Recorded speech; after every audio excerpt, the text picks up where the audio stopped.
নমস্কাৰ। আজি মাৰ্কেটে বহুত আনএক্সপেক্টেড মুভ দি দিলে। ফাৰ্ষ্টত তললৈ আহি তাৰপিছত গ'ল। আজি বিশেষ ট্ৰেড ল'বলৈ নহ'ল। এটা অপৰচুনিটিছ আহিছিল যদিও আপোনাৰ প্ৰাইছে এই এম পেটাৰ্ণটো ডব্লিউ পেটাৰ্ণটো ব্ৰেকআউটৰ পিছত এটা বাই চিগনেল আহিছিল ইয়াত। বাই কৰিব পাৰিলে হয়। তাৰ উপৰিও এটা ফলিং ৱেজেছ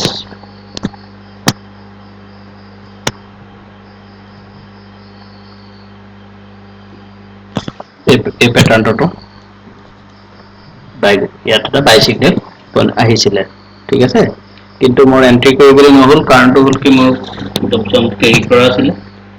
চ' এই পেটাৰ্ণটো বনাৰ পিছতেই কোডটোত মই ভাবি চিন্তি চাওঁতে কি হ'ব কেলকুলেশ্যন কৰোঁতে আপোনাৰ মোৰ ট্ৰেডটো মিছ হৈ গ'ল আৰু তাৰপিছত ট্ৰেড নল'লোঁ আৰু। ঠিক আছে, প্ৰফিট ট্ৰেডটো আপোনাৰ থাকে এইটো পাৰ্টত ট্ৰেডটো নল'লোঁ কাৰণ ইয়াত এটা ৰাইজিং ৱেজেছ পেটাৰ্ণ বনাইছে। ঠিক আছে নাই, ৰাইজিং ৱেজেছ পেটাৰ্ণ বুলি কয়। এই পেটাৰ্ণটো এনেকুৱা ধৰণৰ পেটাৰ্ণ বনাইছে, সেইকাৰণে ট্ৰেড নল'লোঁ লাষ্টৰ ফালে। ঠিক আছে, এনেকুৱা এটা পেটাৰ্ণ দেখাৰ বাবে। পুটৰ মোৰ অলমষ্ট 10% মান কোৱান্টিটি, 3-4 লট মান কোৱান্টিটি হোল্ড কৰি থোৱা আছে। চাওঁ কি হয়। অভাৰঅল কালি যিটো এনালাইজ কৰিছোঁ ৰিলায়েন্সৰ ব্ৰেকডাউন, আজি ৰিলায়েন্সে আমি ভবাৰ মতে ব্ৰেকডাউন দিলে। ঠিক আছে, এই ব্ৰেকডাউনটো ৰিলায়েন্সে আমি ভবাৰ মতেই এনালাইজ কৰা মতে ৰিলায়েন্সে ব্ৰেকডাউন দিলে। বাকী কিন্তু কোনো এটা ষ্টকে সেই ব্ৰেকডাউনটো নিদিলে, বিশেষকৈ বেংকিং এণ্ড ফাইনেন্সিয়েল চেক্টৰ। আই টিটো কালি অনুমান কৰা হৈছিলে আই টি আজি ডাউন ট্ৰেণ্ড নাথাকিব, কিন্তু বেংকিং চেক্টৰে আপোনাৰ ব্ৰেকডাউন নিদি সি আপ মুভ কৰাৰ কাৰণে মাৰ্কেটটো ৰিটাৰ্ণ কৰিলে। এল এন টিত ডাউন আহিব বুলি অনুমান কৰিছিলোঁ। এল এন টিত ফাৰ্ষ্ট হাফত ডাউন দিছিল, কিন্তু ছেকেণ্ড হাফত এল এন টি মাৰ্কেটৰ চেণ্টিমেণ্টৰ সৈতে এল এন টিও উঠি গ'ল। যদি শ্বৰ্ট কৰা ধুনীয়া পইচা এল এন টিত আহিলে। এতিয়া কাইলৈ কাৰণে কি আছে, এইটো হ'ল আজিৰ মাৰ্কেটৰ কণ্ডিশ্যন। আজি ফাইনেন্সিয়েল চেক্টৰটো বহুত ষ্ট্ৰং হৈ গ'ল। মানে আই টি চিটো কৰা নাই, এইটো ডিভিডেণ্ড আপোনাৰ ডিভিডেণ্ড দিছিলে, তাৰ এডজাষ্টমেণ্ট আছে। হিন্দুস্তান ইউনিলিভাৰ টপ কোম্পানীৰ ভিতৰত আৰু I T C. Hindustan Unilever head and soldier pattern বনাইছিলে, কালি কৈছিলোঁ। হেড এণ্ড শ্ব'ল্ডাৰ পেটাৰ্ণৰ ব্ৰেকডাউনৰ পিছত অলপ ফল আহিল, কিন্তু মাৰ্কেটৰ ইভেণ্টটো মুভ নিদিয়াৰ কাৰণে পজিটিভ ফিল্ডত গুচি গ'ল। মৰ্ণিঙতে যি চেল কৰা হয় অলপ পইচা ইয়াত আহিলে, ঠিক আছে। কিন্তু আজি এইটো আনএক্সপেক্টেড মুভ আছিল, যেনেকুৱা ধৰণৰ মুভ আহি থাকে মাৰ্কেটত তেনেকুৱা ধৰণৰ হৈ থাকে। এতিয়া যে এক্সপাইৰী আছিলে মাৰ্কেটে ছাৰপ্ৰাইজ কৰি থাকিব, আৰু সেইকাৰণে আপোনাৰ ষ্টপ লছ লাগে। ঠিক আছে, এইটো ব্ৰেকডাউন দিলে যদিও ইমান এটা হেৰি নহ'ল। কালি যিটো প্ৰফিটত হোল্ড আছিলে, আজি সেই একেটা প্ৰফিটতেই এক্সিট কৰা হ'ল। মানে কালি ৰাতিটো ৰোৱাৰ কাৰণে বিশেষ এটা প্ৰফিটেবল নহ'ল। ঠিক আছে, কালি ওলাই যোৱাহেঁতেন যিটো প্ৰফিট থাকিলে হয়, আজিও সেই একেটা প্ৰফিটতে এক্সিট কৰা হৈছে। কাৰণ পিছৰ আপোনাৰ যদিও কালি ক্লজিং আজি কালি ক্লজিং আৰু ইয়াত আছিলে, আজি আমি ইয়াত এনেকুৱা ওলাইছো। ঠিক আছে, তথাপিতো আপোনাৰ অলপ পুটত বেছি ৰাইটিং হেৰি যোৱাৰ কাৰণে প্ৰাইচটো প্ৰিমিয়ামটো জল্দি ডিকে হ'ল, আৰু তাৰ প্ৰিমিয়াম ডিকে হোৱাৰ কাৰণ আছিলে আপোনাৰ ভিক্স। ঠিক আছে, ভিক্সটো বহুত ডাউন হৈ থকাৰ কাৰণে ভিক্স আজি দিছেনে, আজি ভিক্সটোত ক'ব পাৰি যে ভলটিলিটিটো অলপ কমিছে। ঠিক আছে, আজি যিটো ভিক্সৰ কেণ্ডেল, ঠিক আছে, এই ৰেজিষ্টেন্সৰ পৰা ভিক্স নামিছে। ভিক্সটো ডাউন হৈ থকাৰ কাৰণে প্ৰিমিয়ামটো বহুত ফাষ্ট, বহুত স্পীডত ডাউন হ'ল। সেইকাৰণে আপোনাৰ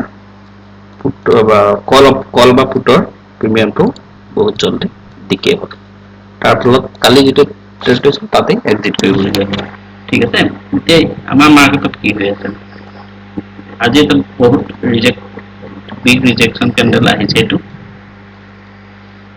আপোনাৰ অলমষ্ট 16,000 লেভেলটো হোল্ড কৰিলে, হোল্ড কৰি বহুত ওপৰত ক্লোজ ল'লে, 16,100 ওপৰতো ক্লোজ ল'লে, 16,200ও টাচ কৰিছিলে, 204, ঠিক আছে। আপোনাৰ এই গেপটো ফিল আপ কৰিবলৈ আহিলে 15,900 যিটো গেপ, 925 যিটো গেপ আছিলে, সেই গেপটো ফিল আপ কৰিলে। এতিয়া আৰু নিফটিত গেপ একো নাই আৰু, চব গেপ ফিল আপ হৈ গ'ল, বুজিছে? যিমান গেপ আছিলে গোটেইখিনি গেপ ফিল আপ মাৰ্কেটে কৰি দিলে, ঠিক আছে। এতিয়া নিফটি আৰু ফাইনেল মুভ লোৱাৰ সময় আৰু, নিফটি এতিয়া ফাইনেল মুভ ল'ব। নিফটিয়ে মুভটো কোনফালে ল'ব? আপ চাইডে ল'ব নে ডাউন চাইডত ল'ব? ঠিক আছে, সেইটোৰ ওপৰত এটা চাওঁ। আৰু এই জোনটোত ন' ডিচিশ্যন জোন, ইয়াত ইণ্টাৰডে ট্ৰেড কৰিব, কিন্তু কল পুট একোৱেই কেৰি নকৰিব। নিফটি এটা বনাইছে, এইটো বেৰিছ পেনেণ্ট বুলি কয়, ঠিক আছে। মই এইটো আপোনালোকক দেখাই আছো ৰ'ব, 1 মিনিট ৰ'ব। বেৰিছ পেনেণ্ট এনেকুৱা টাইপৰ বনাইছে, এইটো হয়নে? বেৰিছ পেনেণ্ট ফল, এইটো কিন্তু এইটো চিমেট্ৰিকেল ট্ৰায়েংগল টাইপতো হয়, কিন্তু এইটো বেৰিছ পেনেণ্টত বেছি হেৰি হ'ব, হয়নে? প্ৰাইচ ডাউন, লাহে লাহে তাৰ ছাপোৰ্ট লেভেলটো কমি আহিছে আৰু ৰেজিষ্টেন্স লেভেলটো আপত আহি আছে। ছাপোৰ্ট লেভেলটো ডাউনত আহি আছে, ৰেজিষ্টেন্স লেভেলটো আপত আহি আছে, দেখিছে আপুনি?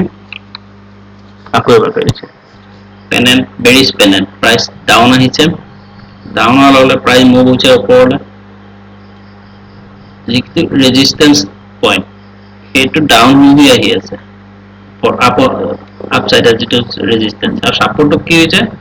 ছাপোৰ্টটো এবভ হৈ আহি আছে, ওপৰলৈ ছাপোৰ্টটো মুভ হৈ আহি আছে। এতিয়া ইয়াৰ ফলত কি হ'ব পাৰে? এতিয়া বেৰিছ পেনেণ্টৰ এই চিনটোৰ মতেতো প্ৰাইচ একচনৰ এই মতেতো প্ৰাইচ ফল আহিব পাৰে, তললৈ আহিব। ঠিক আছে, বুলিছ পেনেণ্টত যেনেকে প্ৰাইচ ওপৰলৈ যায়, বেৰিছ পেনেণ্টত প্ৰাইচ ডাউনলৈ আহে। কিন্তু সদায় সেইটো নহয়, এইটো প্ৰাইচ একচনৰ এটা থিয়ৰিহে, সেই থিয়ৰিটো চব সময়তে প্ৰেক্টিকেলি নহয়। সেইকাৰণে আমি দুইটা মুভৰ কাৰণে সাজু থাকিব লাগিব, ঠিক আছে। প্ৰাইচ এনেকে এইটো এনেকে আহি এইটোলৈ প্ৰাইচ মুভ কৰিব পাৰে, ঠিক আছে। প্ৰাইচ ইয়াৰ পৰা মুভ কৰিব পাৰে বথ চাইডত, বুজি পাইছে? প্ৰাইচ দুইটা চাইডে প্ৰাইচ মুভ কৰিব পাৰে। সেইকাৰণে এই পইণ্টটোলৈকে কোনো ধৰণৰ ট্ৰেড নল'ব, ইয়াত কোনো ধৰণৰ ট্ৰেড নল'ব। ইয়াত ব্ৰেকআউট প্ৰথমতে হৈ ল'ব দিয়ক, তাৰপিছত ইয়াত ট্ৰেড ল'ব। এই আগৰ আমি যদি এইটো চাওঁ, এইটো এটা বেৰিছ পেনেণ্ট আছিল, এইটো ফল আহিছিল, ডাউন আহিছিল, ডাউন, তাৰপিছত ব্ৰেকআউট, হয়নে? ইয়াতো আপুনি চাওক, ছাপোৰ্টটো ক্ৰমান্বয়ে ওপৰলৈ গৈ আছিল, আৰু ৰেজিষ্টেন্সটো ক্ৰমান্বয়ে ডাউন হৈ আহি আছিল, ঠিক আছে। সেইটো হিচাপত চাই এতিয়া আমি যদি প্ৰাইচ যদি আপোনাৰ ইয়াৰ ট্ৰেড লাইন তল কৰে, ইয়াৰ ট্ৰেড লাইন বেছি কৰে, তেনেহ'লে আমি ট্ৰেড কৰিম। এটা কথা সদায় মনত ৰাখিব, এনেকুৱা পেনেণ্টৰ ব্ৰেকআউট 15 মিনিট, 5 মিনিট, 1 ঘণ্টা কেণ্ডেলৰ ওপৰত ভৰসা নকৰিব, বুজিছেনে? আধা ঘণ্টা, 1 ঘণ্টা, 15 মিনিট কেণ্ডেলৰ ওপৰত একদম ভৰসা নকৰিব, সি ফলছ ব্ৰেকআউট দিব পাৰে, বুজিছেনে? মানে ফলছ ব্ৰেকআউট, ধৰি লওক 1 ঘণ্টা কেণ্ডেলতে মই কৈছোঁ, ঠিক আছে, হ'ব। আৱাৰলি কেণ্ডেল প্ৰাইচটো এনেকে মুভ কৰিলে, মুভ কৰি 1 ঘণ্টা ইয়াত থাকিল, 2 ঘণ্টা ইয়াত থাকিল, ঠিক আছে।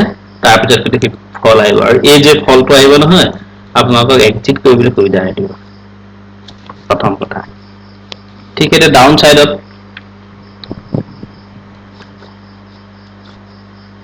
এনেকে আহিল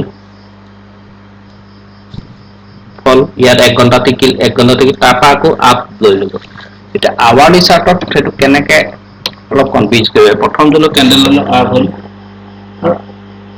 দিনটোৰ ভিতৰতে আকৌ যদি ইয়াত যদি ৰিট্ৰেচমেণ্ট লৈ যদি মুভ কৰে, ৰিট্ৰেচমেণ্ট এটা ল'ব লাগিব ঠিক ডাউন সাইডটো এনেকা আহে এটো ব্ৰেক কৰাৰ পিছত ট্ৰেড হোৱাৰ পিছত আৱাৰলি চাৰ্টত এটা ৰিট্ৰেসমেন্ট এনেকে লৈ যদি আকৌ ডাউন হলে আহে আপুনি এই ৰিট্ৰেসমেন্ট ক্যান্ডেল ডালৰ তলত সেল কৰিব আৰু ৰিট্ৰেসমেন্ট ক্যান্ডেল ডালৰ ওপৰত ষ্টপ লছ ৰিট্ৰেসমেন্ট ক্যান্ডেল ডালৰ ওপৰত বাই আৰু ৰিট্ৰেসমেন্ট ক্যান্ডেল ডালৰ তলত ষ্টপ লছ এই মেইনটেইন কৰি আপুনি এদিন বা দুদিন price to option to hold কৰিব পাৰে এটা সিনাৰিও হল সেইটো এটা এই মুভটো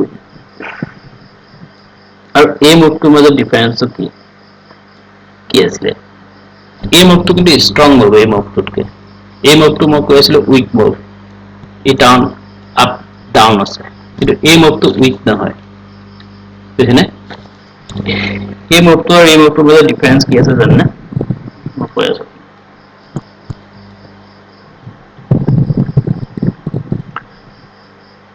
এই পজিশনটো অলপ মানুহ শর্ট আছিল ঠিক আছে বহুত মানুহ কি আছিল শর্ট আছিল কিমান তাৰিখ আছিল 17 মে ঠিক আছে বহুত মানুহ যতন শৰ্ট আছিল ওভাৰনাইট সেন্টিমেন্ট অকন পজিটিভ হৈ গল ইউএস মাৰ্কেটত তো এটা গ্যাপ দিলে গ্যাপ দি পেলাই প্ৰাইসটো আপ ট্ৰেন্ডত মুভ কৰিলে ঠিক আছে না কোনো ৰিট্ৰেসমেন্ট নাছিল মানে আৰু মুভটো দেখিছেনে আপুনি ক্যান্ডেলখিনি কমা মই ক্যান্ডেলৰ সাইজখিনি সৰু সৰু হৈ গৈ আছে বডিটো কথা কৈ আছো বডি এই উইকখিনি বাদ দিয়ক কিন্তু এই ক্যান্ডেল লল সব কি হৈছে ডাউন আহিল মানে ডাঙৰ ডাঙৰ ক্যান্ডেল বনাইছে বুজিছে এটো ক্যান্ডেল প্যাটাৰ্ন ফেল কৰি পেলাই ই মুভ কৰিছে ওপৰলে এটা এই ক্যান্ডেলটো ষ্ট্ৰং আছে এই ক্যান্ডেলটো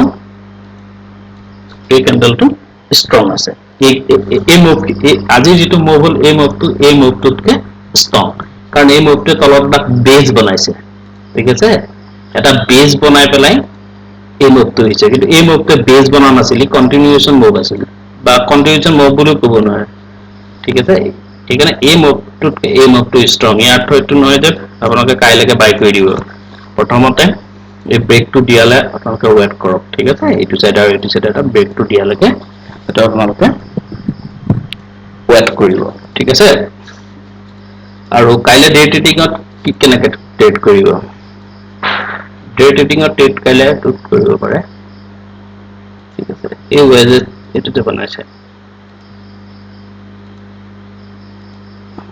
তো রাইজিং ওয়েজেস এটো কেনে কি বনাইছে এটো কি রাইজিং ওয়েজেস है ना तो सब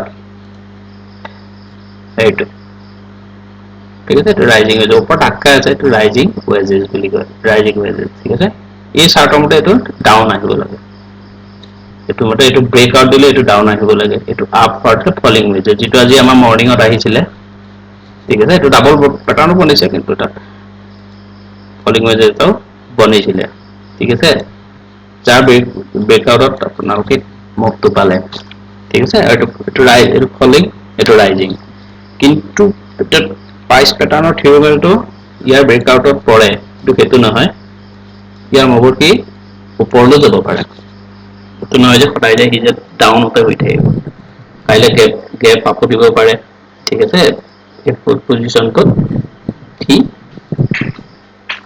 আপোনাৰ আপমুভ দি দিব পাৰে ওপৰলৈ এটো ব্ৰেকআউট দি পেলাই যেটা আজি আমাৰ ইউএসএ চাৰ্ট আছে এখানে কাইলে কি হ'ব প্রাইস যদি গ্যাপ আপ দিয়ে গ্যাপ আপ দি পেলাই যদি প্রাইসটো যদি কন্টিনিউয়াস মুভ লয় তেতিয়া এন্ট্রি নকৰিব যদি গ্যাপ আপ দিয়াৰ পিছত এটা এই ওয়েজেস যদি আছে ওয়েজেস যেটো পিক ঠিক আছে এই পিকটো যদি টাচ কৰি পেলাই যদি প্ৰাইসটো ৰিট্ৰেস কৰি যদি এনেকা ৰিট্ৰেস কৰি পেলাই যদি 5 মিনিট চাৰ্টত বা 15 মিনিট চাৰ্টত যদি এটো যদি এনেকে যদি ৰিট্ৰেস কৰি পেলাই যায় তেন্তে বাই কৰিব ইয়াত ৰিট্ৰেসমেন্টৰ ক্যান্ডেলৰ ওপৰত বাই কৰিব ফাৰ্স্ট ঠিক আছে ফাৰ্স্ট পজিশন আছে ট্ৰেড সেটআপ এটো আৰু সেকেন্ড সেটআপ হৈ গল যদি হে প্ৰাইসে কালে গ্যাপ ডাউন দিয়ে ডাউনও দিব পাৰে মই আমেৰিকা মাৰ্কেটৰ ষ্টাডি এটা আপোনালোকক কম ঠিক আছে এটো যদি এটো ডাউনত আহি যায় তাহলে এই জায়গাৰ তলত আহিলে সেল এটা মুভ এটা আহা কৰিব পাৰে কাইলে এটা ট্ৰেড সেটআপ আছে আজি ক্যালকুলেশনৰ ওপৰত আৰু কাইলে যদি তাত যদি আৰু বেলেগ প্ৰাইস প্যাটাৰ্ন বনে সেইটো প্ৰাইচ পেটাৰ্নৰ ওপৰত বেছ কৰি ট্ৰেড কৰিব লাগিব ঠিক আছে এতিয়া আমেৰিকান মাৰ্কেটত মই আপোনাক এটা ইণ্টাৰেষ্টিং বস্তু এটা US মাৰ্কেটত বা ইণ্টাৰেষ্টিং পেটাৰ্ণত ৰাইজ হয় আৰু আপ যায় আৰু ইণ্টাৰেষ্টিং পেটাৰ্ণত ফেইল হয় মই আপোনালোকক বেক চাইডৰ পৰা দেখুৱাই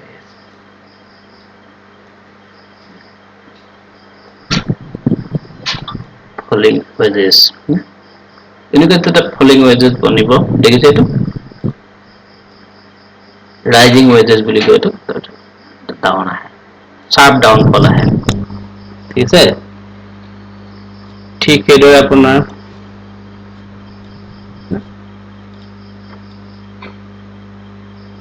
এটা শাৰ্প ডাউনফল ঠিক আছে এইটো দেখিছে এইটো শাৰ্প ডাউনফল এটা এই পেটাৰ্ণটো কন্টিনিউয়াছ ইয়াত আহি আছে 1000 পইণ্ট যেটো গ্যাপ দিছিলে সেই গ্যাপ দিয়া আগতো 1000 পইণ্টৰ যেটো ডাউন দেখাইছিলে আপোনাৰ ইয়ালৈকে যেটো দেখাইছিলে ফলটো এইটো এই পেটাৰ্ণটো বনাৰ পাছত ফেইলাৰ ব্ৰেকাৰে যেটো ফল দিছে ঠিক নিফটি বৰ্তমান সময়তো এই পেটাৰ্ণত ট্ৰেড কৰি আছে কিন্তু আজি ট্ৰেডটো পেটাৰ্ণটো ব্ৰেকআউট দি দিছে কাইলে যদি আমাৰ এনেকুৱা সিচুৱেচন আহে তেনেহলে আপোনাৰ 5 মিনিটস ক্যান্ডেলত বাই কৰিব এইটো দেখিলে এইটো এনেকুৱা যদি হয় এনেকুৱা যদি সিচুৱেচন আহে তেনলে আপুনি বাই কৰিব 5 মিনিটসৰ প্ৰফিট পাব ঠিক আছে এতিয়া আমেৰিকান মাৰ্কেটৰ এই ফলিং ৱেজেছ পেটাৰ্ণটো যদি কাইলে আজি ৰাতিৰ ভিতৰত যদি আপ হৈ থাকে তেনলে ঠিক আছে যদি হে ফলিং ৱেজেছ পেটাৰ্ণটো ডাউনত আহে তেতিয়া কিন্তু নিগেটিভ আকৌ ইয়াত থাকিব ঠিক আছে আগৰ যেটো ট্ৰেন্ড লাইন আছিলে সেই ট্ৰেন্ড লাইনটো অলৰেডি নিফটি ক্ৰছ কৰিলে সেইকাৰণে পজিটিভ চিন্তাও আহিছে কিন্তু ওভাৰঅল মাৰ্কেটৰ প্ৰতি মই এতিয়াও নিগেটিভ হে হৈ আছো আৰু সেইকাৰণে মই পুটটো হোল্ড কৰি থৈছো কিন্তু মই নিগেটিভ বুলি এটো নহয় যে মাৰ্কেট পৰিব ব্যক্তিগত ভিউজ মাৰ্কেটৰ ওপৰত ঠিক আছে আৰু মই একটা ক্যালকুলেশনতে কৰিছো সেই কাৰণে মই ভিউজটো মই নিগেটিভ আহি মাৰাত আপোনাৰ present news present economics data sentiment ঠিক আছে বহুত বিভিন্ন ধৰণৰ কি কৈ আছে নিউজ আহি আছে তাৰ ওপৰত বেছ কৰিয়ে হওক বা প্ৰাইচ পেটাৰ্ণৰ ওপৰত বেছ কৰিয়ে হওক প্ৰাইচ পেটাৰ্ণ কোনে বনায় ডাঙৰ মানুহে বনায় ডাঙৰ মানুহে কিহৰ ওপৰত ট্ৰেড কৰে সেন্টিমেন্টৰ ওপৰত ট্ৰেড কৰে ইকনমিক্স ডাটাৰ ওপৰত ট্ৰেড কৰে তেওঁলোকে ঠিক আছে আপুনি মই ডাঙৰ ট্ৰেড নকৰো কিন্তু এই পেটাৰ্ণটো কোনে বনাইছে এই পেটাৰ্ণটো ডাঙৰ মানুহখিনিয়ে বনাইছে ঠিক আছে ডাঙৰ মানুহখিনিয়ে বনাইছে আৰু মোক গুৰুৱে শিকা মতে পেন এণ্ড পেটাৰ্ণটো এনেকুৱা টাইপৰ পেটাৰ্ণ বনে ট্ৰেপ কৰিবৰ কাৰণে বুজি পাইছেনে যিকোনো এটা পেটাৰ্ণ বনাই আপোনাক ট্যাপ কৰিবৰ কাৰণে পেটাৰ্ণ বনে যদি এইটো যদি আপ সাইডে যায় সেল কৰি থোৱাখিনি ট্যাপ হ'ব আৰু যদি ডাউন সাইডত যায় বাই কৰি থোৱাখিনি ট্যাপ বুজি পালে সেইকাৰণে ট্যাপ নহব এই পজিশনটো ব্ৰেক দিয়ালৈকে কল বা পুট একো বস্তুৱে কেৰি নকৰিব ধৈৰ্য ধৰক আৰু ডে ট্ৰেডিংত আহিব চান্স ডে ট্ৰেড কৰক ঠিক আছে আজিলৈ আহিছো কাইলৈ আকৌ আহিম